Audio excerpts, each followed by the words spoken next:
only like to mention here, of course, in the statement of objects and reasons it is mentioned relating to IPC. What was IPC? It is not actually Indian Penal Code. It was originally an Irish Penal Code. And Macaulay is the father of this IPC. Though in 1834 this committee was formed, the law committee was formed by the British government. And 1834 means it was during the East India Company. 1856 the British Crown came into power in India. And in 1860 this was implemented, just removing Irish and putting Indian Penal Code. Okay. So it was more like subjugation of the subjects by the power, by the ruling power. So now, as the Home Minister has very rightly mentioned, he has enunciated certain points and it is going to the standing committee. Similar is about the Criminal Procedure Code.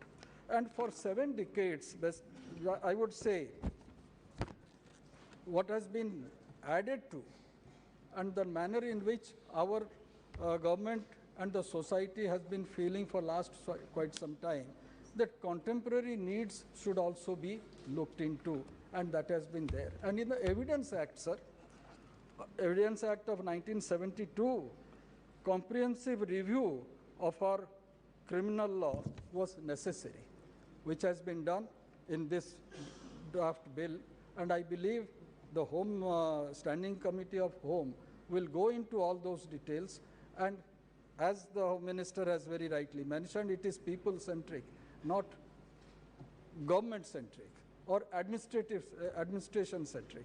So in that respect, I believe it is a good beginning, and I'm really grateful that I am, including my party members and perhaps all of us, are witness to the history in making, because after so many years, our wishes are being fulfilled. Thank you, sir. माननीय सदस्यों, नहीं debate नहीं हो रही इस पर। माननीय सदस्यों, आज नियम 377 के अधीन मामलों को उठाने की अनुमति प्रदान की हुए मामले अनुबंधित पाठ को व्यक्तिगत रूप से सदन के पटल पर रख सकते हैं। माननीय सदस्यगण, यदि सभा की सहमति हो तो केंद्रीय माल और सेवा संशोधन विधेयक 2023 तथा एकीकृत माल और सेवा कर संशोधन विधेयक 2023 पर एक साथ विचार किया जाए। सभा की सहमति हो तो इन विधेयकों को बिना बहस की सभा के निर्णय के लिए रखा दिया जाए। माननीय मंत्री जी।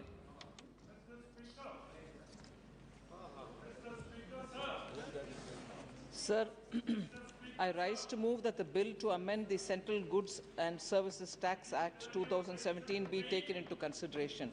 And also together with it, as you have mentioned, Honourable Speaker, I rise to move that the bill to amend the Integrated Goods and Services Tax Act 2017 be taken into consideration.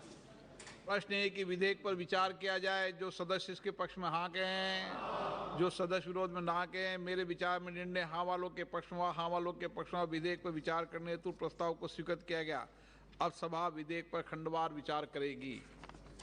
प्रश्न है कि खंड 2 से 5 विधेयक का अंग बने। जो सदस्य इसके पक्ष में हाँ कहें, जो सदस्य विरोध में ना कहें। मेरे विचार में निर्णय हाँ वालों के पक्ष में, हाँ वालों के खंड 2 से 5 विधेयक का अंग बना। प्रश्न है कि खंड 1 अधिनियम सूत्र विधेयक का पूरा नाम विधेयक का अंग बने। जो सदस्य इसके पक्ष में हाँ कहें, जो सदस्य विरोध में ना कहें। मेरे विचार में निर्णय हाँ वालों के पक्ष में, हाँ वालों के पक्ष में खंड 1 अधिनियम सूत्र विधेयक का पूरा नाम विधेयक का अंग बने। मंत्री जी अब प्रस्ताव करें कि विधेयक को पारित किया जाए। So I move. Oh, there's an amendment. Okay, it will be passed. All right. I move that the bill be passed. प्रश्न है कि विधेयक को पारित किया जाए। जो सदस्य इसके पक्ष में हाँ कहें, जो सदस्य विरोध में ना कहें। मेरे विचार में निर्णय हाँ वालों के पक्ष में, हाँ वालों के पक्ष में प्रस्ताव स्वीकृत हो और विधेयक पारित हुआ। दोनों बिल करके दूसरा बिल करना है कल। हाँ, दूसरा। Sir, I move that the bill be passed. No, sorry. I rise to move that the bill to amend the Integrated Goods and Services Tax Act 2017 be taken into consideration. प्रश्न है कि विधेयक पर विचार किया जाए। जो सदस्य इसके पक्ष में हाँ कहें, जो सदस्य विरोध में ना कहें। मेरे विचार में निर्णय हाँ वालों के पक्ष में, हाँ वालों के पक्ष में विधेयक पर विचार करने हेतु प्रस्ताव को स्वीकृत किया। अब सभा विधेयक पर खंडवार विचार करेगी। प्रश्न है कि खंड 2 से 5 विधेयक का अंग बने। जो सदस्य के पक्ष में हाँ कहें, जो सदस्य विरोध में ना कहें। मेरे विचार में निर्णय हाँ वालों के पक्ष में, हाँ वालों के पक्ष में खंड 2 से 5 विधेयक का अंग बने। प्रश्न है कि खंड 1 अधिनियम सूत्र विधेयक का पूरा नाम विधेयक का अंग बने। जो सदस्य के पक्ष में हाँ कहें, जो सदस्य विरोध में ना कहें। मेरे विचार में निर्णय हाँ वालों के पक्ष में, हाँ वालों के पक्ष में खंड 1 अधिनियम सूत्र विधेयक का पूरा नाम विधेयक का अंग बने। मंत्री जी प्रस्ताव करें कि विधेयक को पारित किया जाए। Sir, I move that the bill be passed. प्रश्न है कि विधेयक को पारित किया जाए। जो सदस्य इसके पक्ष में हाँ कहें, जो सदस्य विरोध में ना कहें। मेरे विचार में निर्णय हाँ वालों के पक्ष में, हाँ वालों के पक्ष में प्रस्ताव स्वीकृत हुआ, विधेयक पारित हुआ।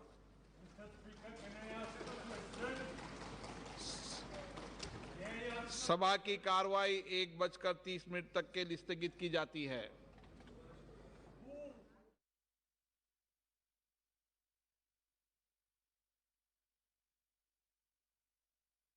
आजादी के अमृत महोत्सव का समापन हो रहा है और आजादी के अमृत काल की शुरुआत होने का समय है। 15 अगस्त से आजादी का अमृत महोत्सव समाप्त होगा और 16 अगस्त से आजादी की 75 साल से 100 साल की यात्रा की शुरुआत होगी, जो निश्चित रूप से महान भारत की रचना करेगी। प्रधानमंत्री नरेंद्र मोदी जी ने इस देश के सामने गत 15 अगस्त को लाल किले की प्राचीर से अपना उद्बोधन देते हुए 5 प्रणों को देश की जनता के सामने रखा था। माननीय अध्यक्ष जी, ये 5 प्रण में से एक प्रण था कि हम गुलामी की सभी निशानियों को हम समाप्त कर देंगे, हमारे मन से वो बोझ को दूर करेंगे। माननीय अध्यक्ष जी, आज मैं जो 3 विधेयक एक साथ लेकर आया हूं, वो तीनों विधेयक एक प्रकार से मोदी जी ने जो 5 प्रण लिए हैं उसमें से एक प्रण की अनुपालना करने वाले हैं। माननीय अध्यक्ष जी, ये तीनों विधेयक दंड विधान प्रक्रिया, क्रिमिनल जस्टिस सिस्टम को बेसिक कानून, इसके लिए मूलभूत कानून ये 3 विधेयकों के अंदर है।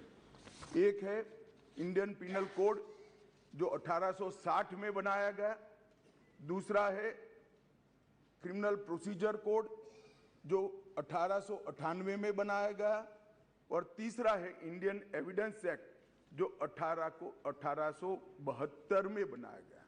1860, 1898 और 1872 में अंग्रेजों द्वारा बनाए गए, अंग्रेजों की संसद के द्वारा पारित किए गए ये तीनों कानूनों को समाप्त कर आज हम तीनों नए कानून पुरस्कृत करने के लिए मैं आया हूं। माननीय अध्यक्ष जी, इंडियन पिनल कोड 1860 की जगह भारतीय न्याय संहिता 2023 अब एस्टैब्लिश होगी। क्रिमिनल प्रोसीजर कोड 1898 की जगह भारतीय नागरिक सुरक्षा संहिता प्रस्तावित होगी, और इंडियन एविडेंस एक्ट 1872 की जगह भारतीय साक्ष्य अधिनियम 2023 प्रस्तावित होगा। यह कानूनों की जो कानून रिपील होंगे इस तीनों विधेयक से, वो कानूनों की आत्मा जो है, वो कानूनों का मध्य बिंदु है कानून बनाने का, वो अंग्रेज शासन को मजबूत करने की दृष्टि से कानून बनाए गए थे। अंग्रेज शासन की रक्षा करने के लिए कानून बनाए गए थे, और उसका उद्देश्य दंड देने का था, न्याय देने का नहीं था। ये दोनों मूलभूत चीजों पर हम परिवर्तन करने जा रहे हैं। ये तीनों कानूनों को रिप्लेस कर इनकी जगह जो 3 नए कानून बनेंगे, उनकी आत्मा होगी भारत के नागरिकों को संविधान प्रदत्त सारे अधिकार जो मिले हैं इसकी सुरक्षा। ये कानूनों का उद्देश्य किसी को दंड देना नहीं होगा। इन कानूनों का उद्देश्य सबको न्याय देना होगा और न्याय देने की प्रक्रिया में, ये न्याय देने की प्रक्रिया में दंड वही होगा जहां अपराध रोकने का बोध खड़ा करने की जरूरत है, अपराध रोकने के लिए एक प्रकार की भावना खड़ी करने की जरूरत है, वही होगा। और मैं ये तीनों कानूनों को आगे मैं बताता हूं, बड़े ध्यान से इस प्रक्रिया में मैं इन्वॉल्व रहा हूं। अध्यक्ष जी, मैं सदन को आश्वस्त कर सकता हूं कि 1860 से लेकर 2023 पर 23 तक अंग्रेजों ने बनाए, अंग्रेज पार्लियामेंट ने बनाए हुए कानून के आधार पर इस देश की क्रिमिनल जस्टिस सिस्टम चलती रही। इसकी जगह भारतीय आत्मा के साथ ये 3 कानून अब प्रस्तापित होंगे और हमारी क्रिमिनल जस्टिस सिस्टम के अंदर बहुत बड़ा परिवर्तन आएगा। माननीय अध्यक्ष जी, मैं ये बिल स्टैंडिंग कमेटी को भेजने वाला हूं, इसलिए बहुत लंबा नहीं बोलूंगा, परंतु इतना जरूर कहना चाहता हूं कि जिन्होंने भी ये कानूनों को पढ़ा होगा, इसकी प्रायोरिटी क्या थी? मानवी की हत्या से या महिला के साथ दुराचार से बड़ा कोई कानून अपराध नहीं हो सकता, तो इसको 302 नंबर पर स्थान दिया गया। इसके पहले क्या था? राजद्रोह था। इसके पहले क्या था? खजाने की लूट थी। इसके पहले क्या था? शासन के अधिकारी पर हमला था। ये जो अप्रोच है, ये अप्रोच को हम बदल रहे हैं। सबसे पहला चैप्टर इसमें आएगा महिलाओं और बालकों के साथ अपराध। दूसरा चैप्टर आएगा मानव वध और मानव शरीर के साथ जो अपराध होते हैं उसका आएगा। तो हमने शासन की जगह नागरिक को केंद्र में लाने का एक बहुत बड़ा सैद्धांतिक निर्णय कर हम ये कानून लेकर आए हैं। मान्यवर, इस कानून को बनाने के लिए बहुत लंबी प्रक्रिया हमने की है। मोदी जी ने 2019 में ही हम सबका मार्गदर्शन किया था कि अंग्रेजों ने बनाए हुए जितने भी कानून जिस विभाग में है, सभी कानून पर पर्याप्त चर्चा विचारणा और सोच विचार कर इसको आज के समय के अनुरूप और भारतीय समाज के हित में बनाना चाहिए। वहीं से ये प्रक्रिया माननीय अध्यक्ष जी चालू हुई। ढेर सारी कंसल्टेशन की प्रक्रिया इसके लिए हुई है। मान्यवर, मैं आपको बताना चाहता हूं, हर जगह पे व्यापक कंसल्टेशन किया गया है। मैंने अगस्त 2019 में ही देश के सारे हाईकोर्ट चीफ जस्टिस को पत्र लिखा था, सर्वोच्च अदालत के सारे न्यायाधीशों को लिखा था, देश की सारी लॉ यूनिवर्सिटी को पत्र लिखा था। 2020 में थोड़ी बेस बनने के बाद सारे सांसदों को लिखा, सारे मुख्यमंत्रियों को लिखा, सारे राज्यपालों को लिखा, संघ शासित प्रदेश के प्रशासकों को लिखा और ढेर सारे कंसल्टेशन के बाद ये प्रक्रिया आज कानून बनने में सफल हुई है। माननीय अध्यक्ष जी, इसका मुझे बहुत बड़ा संतोष है कि बेस बरुआ समिति, विश्वनाथन समिति, मलिमत समिति, माधव मेनन समिति और गृह मामलों की स्थायी संसदीय समिति 2011, 2005, 2006 इसकी रिपोर्ट 111वीं, 110वीं, 146वीं, ये सारी रिपोर्टों का बृहद संकलन कर सभी राज्यपालों, मुख्यमंत्रियों, सभी विधायकों, सभी सांसद और सभी न्यायाधीशों से, हाई कोर्ट से, सुप्रीम कोर्ट से और लॉ यूनिवर्सिटी से आए हुए सारे प्रस्तावों को, सारे सुझावों को कंसीडर कर लाइन बाय लाइन इसको पढ़कर ये विधेयक लेकर मैं आज सदन के सामने उपस्थित हुआ हूं। माननीय अध्यक्ष जी, 18 राज्यों, 6 संघ शासित प्रदेश, भारत की सुप्रीम कोर्ट, 16 हाई कोर्ट, 5 न्यायिक एकेडमी, 22 विधि विश्वविद्यालय, 142 सांसद और लगभग 270 विधायकों ने इसमें सुझाव दिए हैं। जनता के भी बहुत सारे सुझाव आए हैं जिसको कंसिडर किया गया। माननीय अध्यक्ष जी, 4 साल तक इस पर गहन विचार विमर्श हुआ है। मैं जिसमें उपस्थित हूं, ऐसी 158 बैठकें हमने रिकॉर्ड पर करी है माननीय अध्यक्ष जी। बाय लाइन इसको हमने पढ़ा है। मान्यवर, भारतीय नागरिक सुरक्षा संहिता जो सीआरपीसी को रिप्लेस करेगी, इसमें अब 533 धाराएं बचेगी, 160 धाराओं को बदल दिया गया है, 9 धाराएं नई जोड़ी गई है और 9 धाराओं को निरस्त किया गया है। भारतीय न्याय संहिता जो आईपीसी को रिप्लेस करेगी, इसमें अब पहले 511 धाराएं थी, इसकी जगह 356 धाराएं होगी, 175 धाराओं में बदलाव हुआ है, 8 नई धाराएं जोड़ी गई है और 22 धाराएं निरस्त कर दी गई है।